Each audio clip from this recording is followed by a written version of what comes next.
महाशिवरात्रि भगवान शिव का प्रमुख पर्व है। फाल्गुन कृष्ण चतुर्दशी को शिवरात्रि पर्व मनाया जाता है। माना जाता है कि सृष्टि के प्रारंभ में इसी दिन मध्यरात्रि भगवान शंकर का ब्रह्मा से रुद्र के रूप में अवतरण हुआ था। प्रलय की वेला में इसी दिन प्रदोष के समय भगवान शिव तांडव करते हुए ब्रह्मांड को तीसरे नेत्र की ज्वाला से समाप्त कर देते हैं। इसीलिए इसे महाशिवरात्रि अथवा कालरात्रि कहा गया। तीनों भुवनों की अपार सुंदरी तथा शीलवती गौरा को अर्धांगिनी बनाने वाले शिव प्रेतों व पिशाचों से घिरे रहते हैं। उनका रूप बड़ा अजीब है। शरीर पर मसानों की भस्म, गले में सर्पों का हार, कंठ में विष, जटाओं में जगत्तारिणी पावन गंगा तथा माथे में प्रलयंकर ज्वाला है। बैल को वाहन के रूप में स्वीकार करने वाले शिव अमंगल रूप होने पर भी भक्तों का मंगल करते हैं और श्री संपत्ति प्रदान करते हैं। विधान: इस दिन शिव भक्त शिव मंदिरों में जाकर शिवलिंग पर बेलपत्र आदि चढ़ाते, पूजन करते, उपवास करते तथा रात्रि को जागरण करते हैं। शिवलिंग पर बेलपत्र चढ़ाना, उपवास तथा रात्रि जागरण करना एक विशेष कर्म की ओर इशारा करता है। इस दिन शिव की शादी हुई थी, इसलिए रात्रि में शिवजी की बारात निकाली जाती है। वास्तव में शिवरात्रि का परम पर्व स्वयं परमपिता परमात्मा के सृष्टि पर अवतरित होने की स्मृति दिलाता है। यहाँ रात्रि शब्द अज्ञान अंधकार से होने वाले नैतिक पतन का द्योतक है। परमात्मा ही ज्ञान सागर है, जो मानव मात्र को सत्य ज्ञान द्वारा अंधकार से प्रकाश की ओर अथवा असत्य से सत्य की ओर ले जाते हैं। ब्राह्मण, क्षत्रिय, वैश्य, शूद्र, स्त्री पुरुष, बालक, युवा और वृद्ध सभी इस व्रत को कर सकते हैं। इस व्रत के विधान में सवेरे स्नानादि से निवृत्त होकर उपवास रखा जाता है। विधि: इस दिन मिट्टी के बर्तन में पानी भरकर ऊपर से बेलपत्र, आग धतूरे के पुष्प, चावल आदि डालकर शिवलिंग पर चढ़ाया जाता है। अगर पास में शिवालय न हो तो शुद्ध गीली मिट्टी से ही शिवलिंग बनाकर उसे पूजने का विधान है। रात्रि को जागरण करके शिवपुराण का पाठ सुनना हरेक व्रती का धर्म माना गया है। अगले दिन सवेरे जौ, तिल, खीर और बेलपत्र का हवन करके व्रत समाप्त किया जाता है। महाशिवरात्रि भगवान शंकर का सबसे पवित्र दिन है। यह अपनी आत्मा को पुनीत करने का महाव्रत है। इसके करने से सब पापों का नाश हो जाता है, हिंसक प्रवृत्ति बदल जाती है, निरीह जीवों के प्रति दया भाव उपज जाता है। ईशान संहिता में इसकी महत्ता का उल्लेख इस प्रकार किया गया है: शिवरात्रि व्रतन नाम सर्व पाप प्रणाशन, आचांडाल मनुष्याणां भुक्ति मुक्ति प्रदायक। विशेष: चतुर्दशी तिथि के स्वामी शिव है। अत ज्योतिष शास्त्रों में इसे परम सुफलदायी कहा गया है। वैसे तो शिवरात्रि हर महीने में आती है, परंतु फाल्गुन कृष्ण चतुर्दशी को ही महाशिवरात्रि कहा गया है।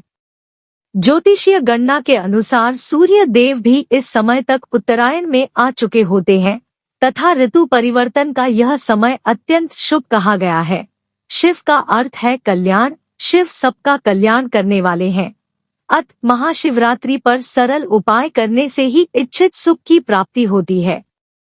ज्योतिषीय गणित के अनुसार चतुर्दशी तिथि को चंद्रमा अपनी क्षीणस्थ अवस्था में पहुंच जाते हैं, जिस कारण बलहीन चंद्रमा सृष्टि को ऊर्जा देने में असमर्थ हो जाते हैं। चंद्रमा का सीधा संबंध मन से कहा गया है। मन कमजोर होने पर भौतिक संताप प्राणी को घेर लेते हैं तथा विषाद की स्थिति उत्पन्न होती है।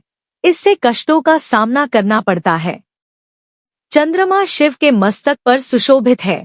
अतः चंद्रदेव की कृपा प्राप्त करने के लिए भगवान शिव का आश्रय लिया जाता है। महाशिवरात्रि शिव की प्रिय तिथि है। अतः प्राय ज्योतिषी शिवरात्रि को शिव आराधना कर कष्टों से मुक्ति पाने का सुझाव देते हैं। शिव आदि अनादि है। सृष्टि के विनाश व पुनः स्थापन के बीच की कड़ी है। प्रलय यानी कष्ट, पुनः स्थापन यानी सुख। अतः ज्योतिष में शिव को सुखों का आधार मानकर महाशिवरात्रि पर अनेक प्रकार के अनुष्ठान करने की महत्ता कही गई है। अनुष्ठान: कारोबार वृद्धि के लिए, महाशिवरात्रि के सिद्ध मुहूर्त में पारद शिवलिंग को प्राण प्रतिष्ठित करवाकर स्थापित करने से व्यवसाय में वृद्धि व नौकरी में तरक्की मिलती है। बाधा नाश के लिए शिवरात्रि के प्रदोष काल में स्फटिक शिवलिंग को शुद्ध गंगा जल, दूध, दही, घी, शहद व शक्कर से स्नान करवाकर धूप दीप जलाकर निम्न मंत्र का जाप करने से समस्त बाधाओं का शमन होता है। ओम तत्पुरुषाय विद्महे महादेवाय धीमहि तन्नो रुद्र प्रचोदयात्। बीमारी से छुटकारे के लिए शिव मंदिर में लिंग पूजन कर 10,000 मंत्रों का जाप करने से प्राण रक्षा होती है। महामृत्युंजय मंत्र का जाप रुद्राक्ष की माला पर करें। शत्रु नाश के लिए शिवरात्रि को रुद्राष्टक का पाठ यथासंभव करने से शत्रुओं से मुक्ति मिलती है। मुकदमे में जीत व समस्त सुखों की प्राप्ति होती है।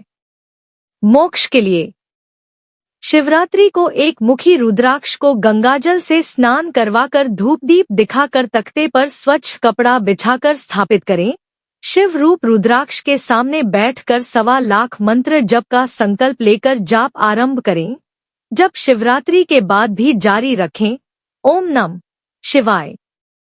रुद्राभिषेक से लाभ यदि वर्षा चाहते हैं तो जल से रुद्राभिषेक करें। व्याधि नाश के लिए कुशा से करें। यदि पशुओं की कामना चाहते हैं तो दही से रुद्राभिषेक करें। श्रेय की कामना चाहते हैं तो गन्ना के रस से रुद्राभिषेक करें। शिकारी कथा। एक बार पार्वती जी ने भगवान शिवशंकर से पूछा, ऐसा कौन सा श्रेष्ठ तथा सरल व्रत पूजन है जिससे मृत्युलोक के प्राणी आपकी कृपा सहज ही प्राप्त कर लेते हैं। उत्तर में शिवजी ने पार्वती को शिवरात्रि के व्रत का विधान बताकर यह कथा सुनाई। एक गांव में एक शिकारी रहता था। पशुओं की हत्या करके वह अपने कुटुंब को पालता था। वह एक साहूकार का ऋणी था, लेकिन उसका ऋण समय पर न चुका सका। क्रोधित साहूकार ने शिकार को शिवमठ में बंदी बना लिया। संयोग से उस दिन शिवरात्रि थी। शिकारी ध्यानमग्न होकर शिव संबंधी धार्मिक बातें सुनता रहा। चतुर्दशी को उसने शिवरात्रि व्रत की कथा भी सुनी। संध्या होते ही साहूकार ने उसे अपने पास बुलाया और ऋण चुकाने के विषय में बात की। शिकारी अगले दिन सारा ऋण लौटा देने का वचन देकर बंधन से छूट गया। अपनी दिनचर्या की भांति वह जंगल में शिकार के लिए निकला, लेकिन दिन भर बंदी गृह में रहने के कारण भूख प्यास से व्याकुल था। शिकार करने के लिए वह एक तालाब के किनारे बेलवृक्ष पर पड़ाव बनाने लगा। बेल वृक्ष के नीचे शिवलिंग था जो बिल्वपत्रों से ढका हुआ था। शिकारी को उसका पता न चला।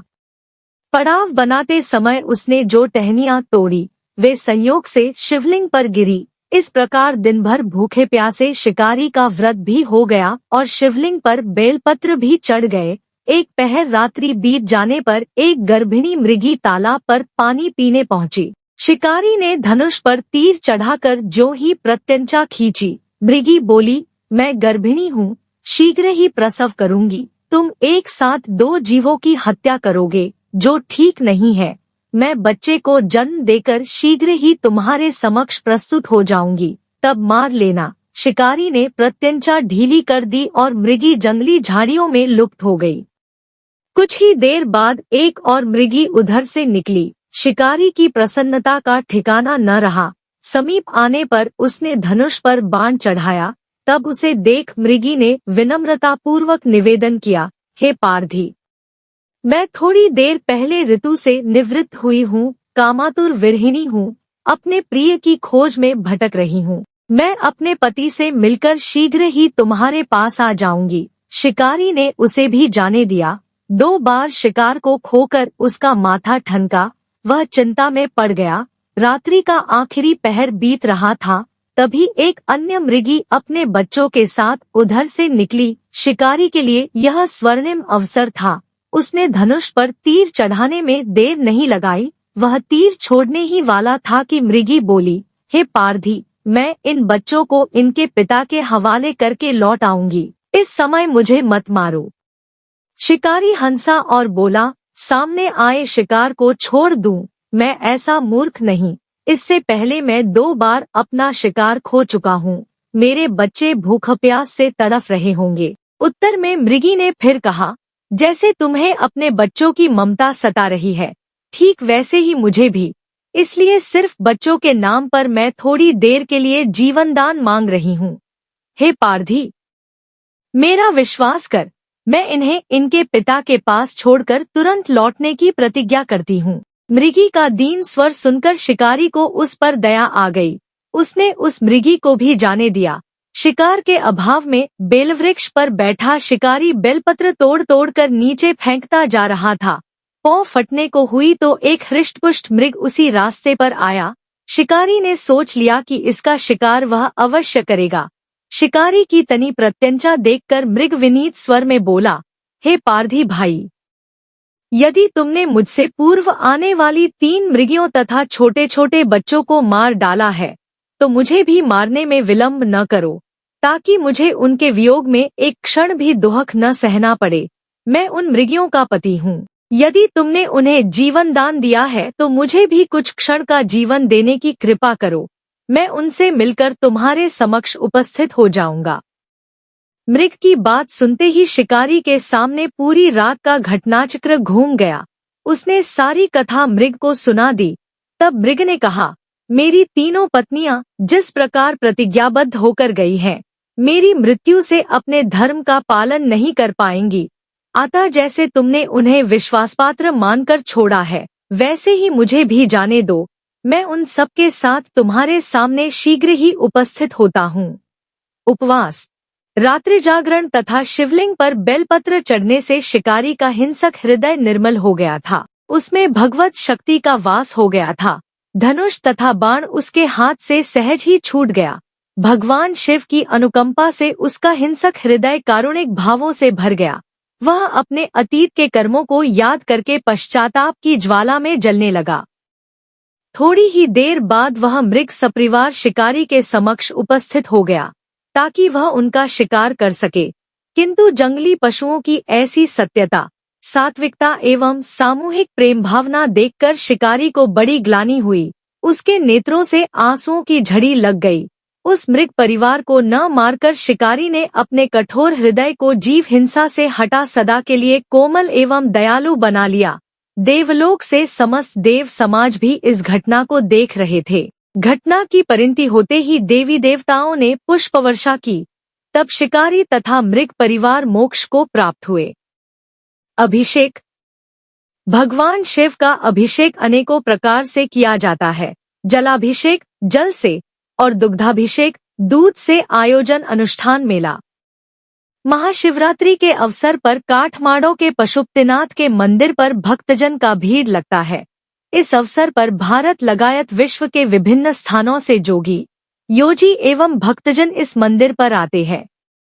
ज्योतिर्लिंग, 12 स्थानों पर 12 ज्योतिर्लिंग स्थापित है। जानिए शिव के 12 ज्योतिर्लिंग।